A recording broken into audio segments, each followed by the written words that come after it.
నమస్తే, welcome to Leo. మనతో ఉన్నారు సీనియర్ జర్నలిస్ట్ డివి శ్రీనివాస్ గారు. సార్ నమస్తే. నమస్తే. ఈరోజు ముఖ్యమంత్రి నారా చంద్రబాబు నాయుడు గారు వెలిగొండ ప్రాజెక్ట్ సందర్శించారు. దానికి సంబంధించి ఇప్పుడు బహిరంగ సభ కూడా జరుగుతుంది. అయితే వాస్తవానికి జగన్మోహన్ రెడ్డి ట్రెండ్ సెట్ చేస్తాడు అన్నట్టుగా ఉంది. ఎందుకంటే ట్రెండ్ ఫాలో అవడం ఆయన సెట్ చేస్తాడు. ఎందుకు ఈ మాట వచ్చిందంటే అక్కడ ఉన్నటువంటి ఒక మార్కప్ ప్రజలందరినీ కూడా మోసం చేయడంలో ఆయన ట్రెండ్ సెట్ చేశారని చెప్పి. ఎందుకు అంటే ఎవరన్నా సరే ఒక జాతికి అంకితం చేస్తున్న ప్రాజెక్ట్ అంటే అది కంప్లీట్ అయిపోయిన తర్వాత దాన్ని జాతికి అంకితం చేస్తూ అంటారు. ఆయన అసలుకి కట్టింది చేసింది కూడా దాదాపు ఒక 15-12% మాత్రమే అని చెప్పేసి చెప్తుంటారు. ఇప్పటికి కూడా గతంలో స్టార్ట్ చేసింది చంద్రబాబు నాయుడు గారు, ఇప్పుడు కంప్లీట్ చేస్తుంది కూడా చంద్రబాబు నాయుడు గారు అని అందరికీ అర్థమవుతుంది.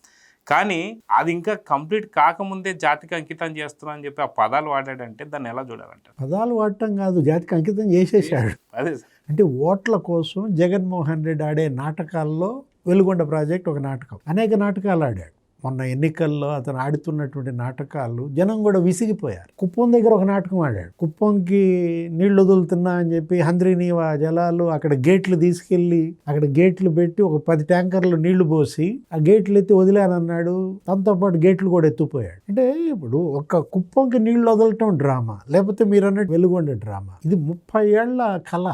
ఏది 1994లో దీని డిపిఆర్. అప్పుడు ఎంత దీని యొక్క అంచనా వ్యయం? 980 కోట్లు. ఇప్పుడు ఇంకో సున్నానా? ఎక్కడ 980 కోట్లు, ఎక్కడ 9800 కోట్లు? అంటే పనులు డ్రాగ్ ఆన్ చేయటం వల్ల, యుద్ధ ప్రాతిపదికన పనులు కంప్లీట్ చేయకపోవడం వల్ల, నిధులు ఇవ్వకపోవడం వల్ల జరిగిన అనర్థం. ఇవాళ ప్రకాశం జిల్లా, లేకపోతే కడప, నెల్లూరు, మార్కాపురం ప్రత్యేకించి దగ్గర 4-5 లక్షల ఎకరాలకి సాగునీరు అందించేటువంటి ప్రాజెక్ట్ వెలుగొండ ఇంకా 2000 కోట్లు ఖర్చు పెట్టాలి. ఇంకా ఖర్చు పెట్టాల్సిన సొమ్ము ఎంత ఉంది? ఇంకా 2000 కోట్లు ఖర్చు పెట్టాలి. కానీ జాతికి అంకితం చేశాడు జగన్మోహన్ రెడ్డి. అందుకే జగన్ కూడా అంకితం చేశారు జనం. అంటే ఇప్పుడు ఈ 20 నెలల్లో వెలుగొండ పైన 500 కోట్లు ఖర్చు పెట్టారు. అంటే ఇంకా ఎంత పెట్టాలి? ఇంకా 1500 కోట్లు ఖర్చు పెట్టాలి. టన్నెల్ 1, టన్నెల్ 2 కంప్లీట్ అవ్వాలంటే అసలు ఆ టన్నెల్ 1లో ఆ మట్టి తీసిన దిక్కు లేదు. పూడిపోయింది టన్నెల్ అంతా కూడా. ఆ మట్టితో కొన్ని లక్షల క్యూబిక్ మీటర్ల మట్టి అది తొలగించాలి. రామానాయుడు ఇప్పుడు ఆ బాధ్యత భుజాన్ని వేసుకుని మొత్తం అక్కడంతా మట్టి అంతా కూడా తొలగించి ఆ టన్నెల్ కూడా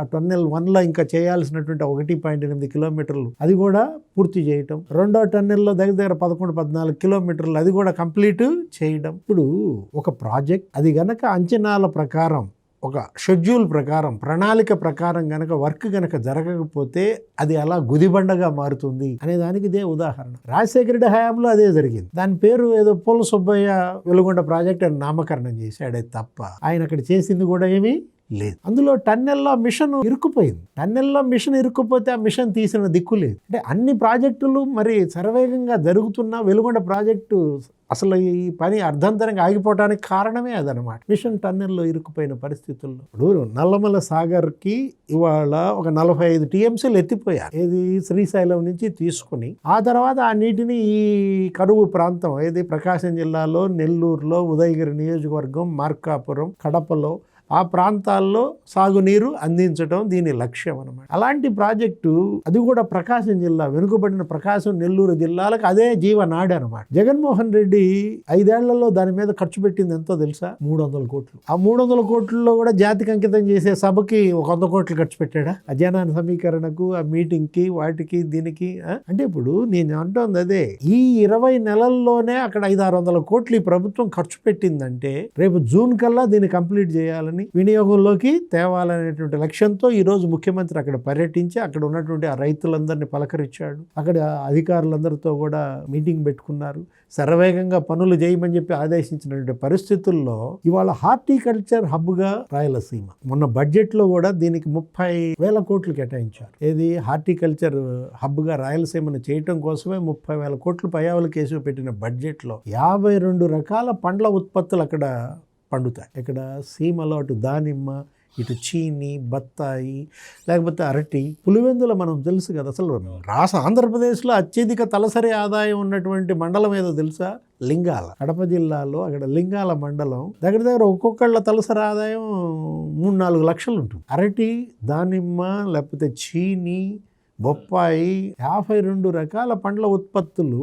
అసలు ఒక 200 లక్షల టన్నులు పండ్ల ఉత్పత్తులు పెట్టుకున్నారు వీళ్ళు టార్గెట్గా. మొత్తం అటు 4 ఉమ్మడి సీమ జిల్లాలు, ఇటు నెల్లూరు, ప్రకాశంలో కండగల నేల. నీళ్లు గనక ఇస్తే బంగారం పండిస్తారు. హార్టికల్చర్, మన డ్రిప్ ఇరిగేషన్ లేకపోతే స్ప్రింక్లర్ ఇరిగేషన్ ద్వారా తుంపర సేద్యం, బిందు సేద్యం మొత్తం 100% సబ్సిడీ. అంటే రైతు అసలు ఏం పెట్టుకోవాల్సిన అవసరం లేదు. తను చక్కగా తన యొక్క పండ్ల తోటలు అభివృద్ధి చేసుకోవడానికి ఆ మొక్కలు అవన్నీ పెట్టుకుంటే ప్రభుత్వమే ఇస్తుంది అనమాట. అంటే గతంలో 90% గవర్నమెంట్ ఇచ్చేది, ఇప్పుడు 100% చేసింది.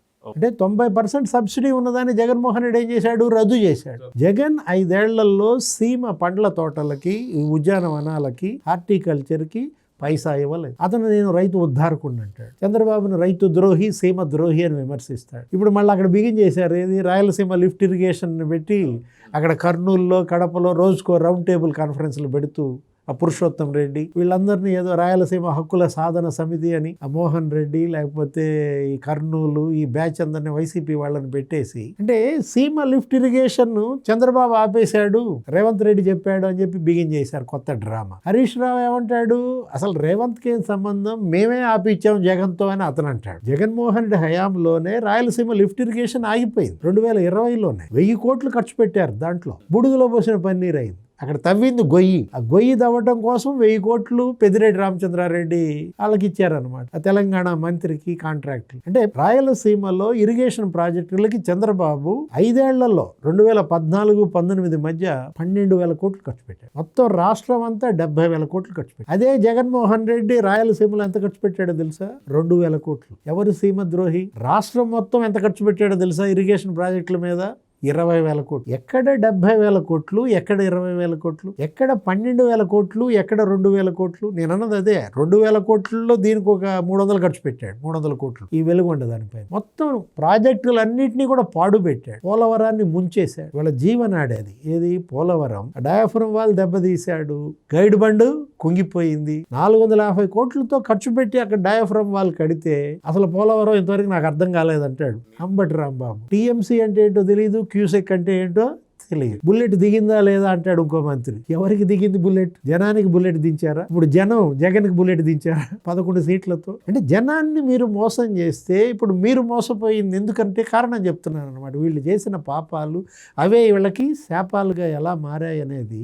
అరే ఇప్పుడు ఆ పోలవరం డయాఫ్రమ్ వాల్ కట్టాలంటే ఇప్పుడు మళ్ళా 1000 కోట్లే కంప్లీట్ అయిపోయింది. విదేశీ నిపుణుల పర్యవేక్షణలో బ్రహ్మాండంగా ఇవాళ చాలా నాణ్యంగా కట్టారని నిన్న కూడా విదేశీ బృందం వచ్చి ప్రశంసించింది పోలవరం ప్రాజెక్ట్. మొత్తం అన్ని ప్రాజెక్టులు అంతే. ఉత్తరాంధ్ర సుజల స్రవంతి అటు అక్కడ ఎక్కడ మహేంద్ర తనయ ఉత్తరాంధ్రలో. అంటే ఇవాళ జగన్మోహన్ రెడ్డి 30 ఏళ్ళు రాష్ట్రాన్ని వెనక్కి తీసుకుపోయాడని ఇప్పుడు మరి 20 నెలల్లో మళ్ళా రాష్ట్రాన్ని ఒక ట్రాక్ మీదకి ఎక్కించి ఇరిగేషన్ ప్రాజెక్టులన్నీ కూడా చక్కబెట్టి ఇప్పుడు వెలుగొండ ప్రాజెక్టుని రేపు జూన్ కల్లా దీన్ని కంప్లీట్ చేయాలని ఒక లక్ష్యంగా పెట్టుకుని మరి యుద్ధ ప్రాతిపదికన ఇవాళ పనులు చేస్తున్న పరిస్థితుల్లో ఏదైనా 96లో దీనికి శంకుస్థాపన చంద్రబాబు చేశారు. 94లో డిపిఆర్ ఆయనే ఆమోదం చేసింది. 94, 95 ఆ ప్రాంతంలో మళ్ళా ఆయనే రేపు ప్రారంభోత్సవానికి కూడా నీళ్లు వదలటం కూడా అదొక అదృష్టంగానే చెప్పాలి. ఎట్టి పరిస్థితుల్లో రేపు 2027 కల్లా గోదావరి పుష్కరాలు వచ్చేటప్పటికల్లా పోలవరం కంప్లీట్ చేయాలి. తొలి దశ. రెండో దశకి కూడా మొన్న వెళ్ళి నిధులు అడిగారు. 32,000 కోట్లు ఏమవుతుంది పోలవరం రెండో దశ. ఇప్పుడు పోలవరం కనుక కంప్లీట్ అయితే దగ్గర ఇప్పుడు వృధాగా పోతున్నాయి. ఏది? గోదావరిలోకి నీకు సంవత్సరానికి 3,000 టీఎంసీలు వృధాగా పోతున్నాయి. దాంట్లో నుంచి ఒక 180 టీఎంసీలు కనుక ఇటు మళ్లించుకుంటే కృష్ణా జలాల వైపు వాళ్ళు ఒక 90 టీఎంసీలు తెచ్చుకోగలిగిన అటు రాయలసీమ, ఇటు ప్రకాశం, నెల్లూరు, కరువు అనేది వాళ్ళ ఆంధ్రప్రదేశ్ దరిదాపుల్లో కూడా ఉండదన్నమాట. కరువు రహిత రాష్ట్రంగా ఆంధ్రప్రదేశ్ ఇవాళ మరి వీళ్ళు లక్ష్యంగా పెట్టుకుని వెళ్తున్న నేపథ్యంలో ఎంత తొందరగా వెలుగొండ పూర్తి చేస్తే వాళ్ళ మార్కాపురంకి గేమ్ చేంజర్ కాదు, మొత్తం ప్రకాశం జిల్లా అటు సీమ అటు శ్రీశైలానికి ఇటు నల్లమల సాగర్ కూడా ఇది ఒక గేమ్ చేంజర్ అవుతుంది. చూద్దాం సార్. ఖచ్చితంగా చంద్రబాబు నాయుడు గారు ఒక పక్క జలయజ్ఞం చేస్తుంటే గతంలో జగన్మోహన్ రెడ్డి ఒక అవినీతి యజ్ఞం చేసి ఆయన గెలిచాడు. సో చూద్దాం సార్ ఏం జరగబోతుంది. నమస్తే sir. Please subscribe to Leo news for more videos.